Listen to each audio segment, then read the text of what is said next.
Hello and welcome to this week's virtual riding GoPro lesson. We are on Tilly today. We're going towards our outdoor arena. This lesson is for the week of August 10th. And as we walk to the outdoor arena, I want you to tell me if you notice anything different today.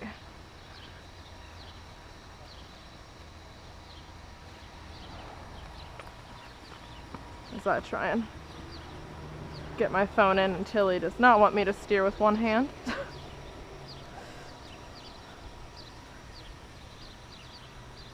So today I am riding in a bareback pad. So this blue piece of material has a sticky side, a grippy side, and then a soft, cushy foam side. A lot of the times if you are riding bareback, you may genuinely just be bareback with nothing between you and the horse. But for myself, since I ride bareback pretty frequently, and I switch between nice round horses and very skinny bony horses, or smooth horses, or very bumpy horses, I have a nice little pad that I use to keep myself comfortable as I ride.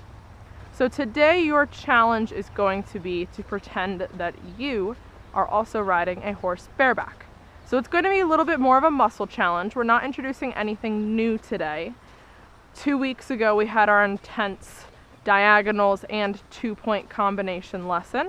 And then last week we got to have a super easy lesson where all you had to do was walk and steer through the fields. So today we are going to review some of the concepts we've learned, but keeping it pretty basic and challenging your muscles through it. So today, what I want you to do is you're going to set up one of the 3 things that I'm about to list. You are either going to go get a nice round ball that's probably about this big. I don't know if my hands, there we go. Whether that's a soccer ball, a volleyball, a basketball, and you're gonna place that between your knees. Or you can get any ball smaller than that and place it between your knees.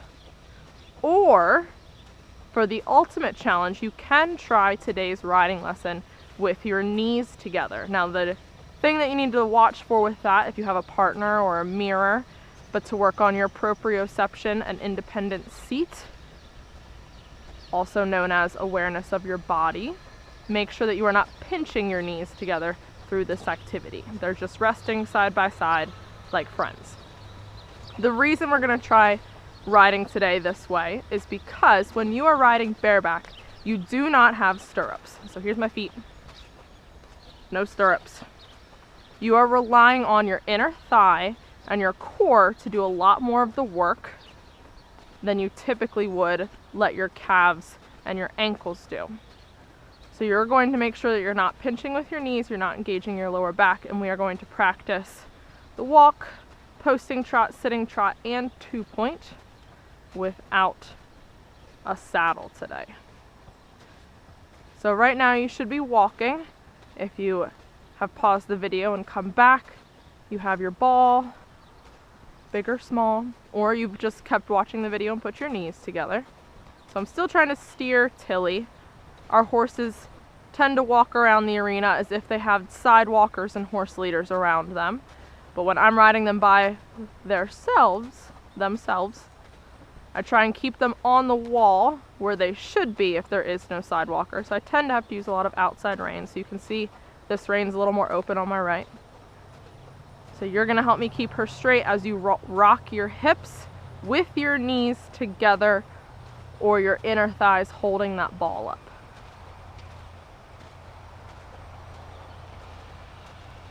So right now it shouldn't be that much more challenging. You might be waking up your inner thighs.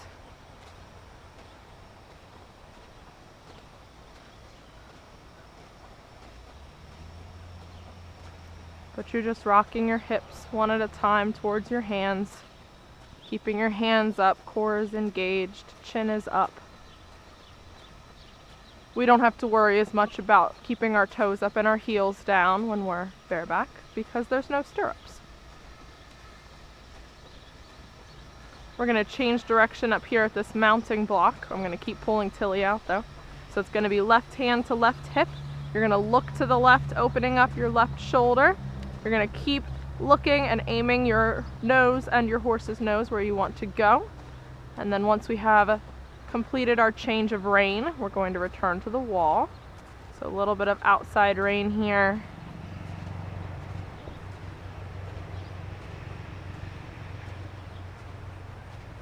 And now we're walking in the opposite direction.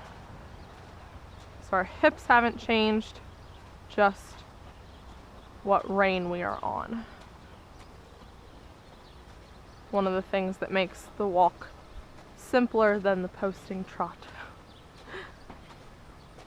When we get up to the letter C, we are going to pick up a trot.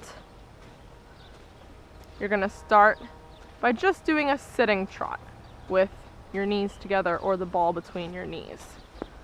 I, however, will post because I have figured out that if I sit, the camera's a little loose and will bounce around, giving people some vertigo or nausea. So I will post, but sitting trot, little squeeze with your legs.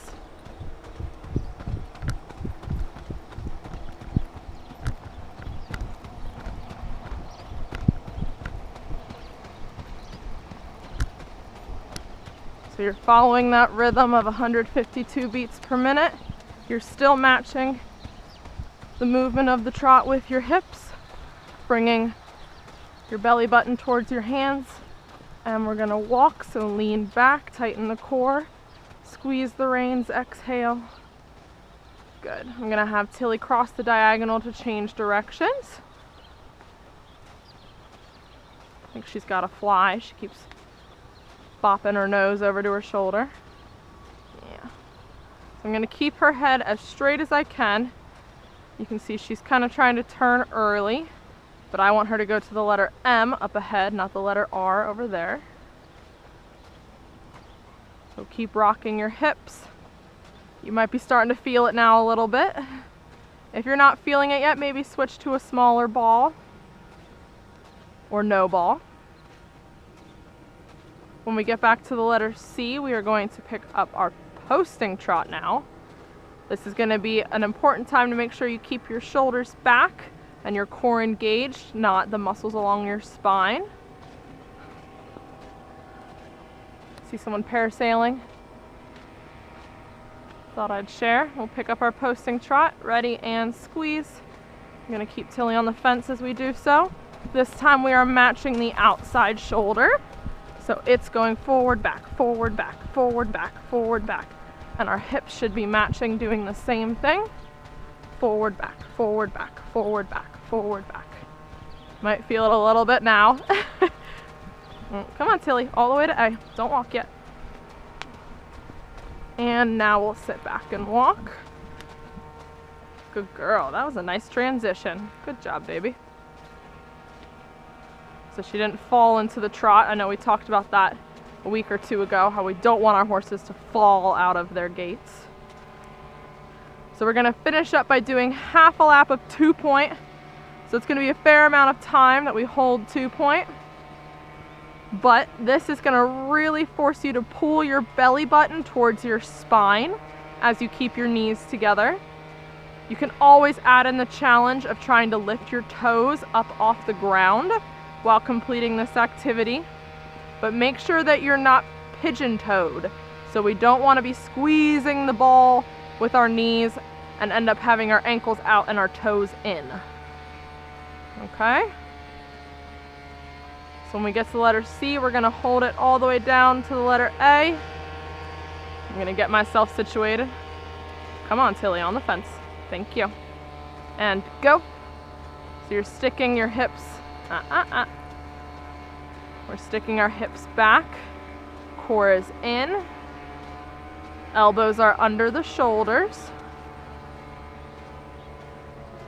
We're trying to keep our seat bones up off our chair or our couch.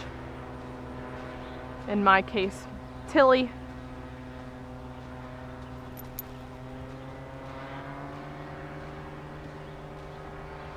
Keep your glutes engaged like it was a squat. Keep pulling that belly button towards your spine. No shoulders in your ears. We're almost there. Keep holding it. You're almost finished.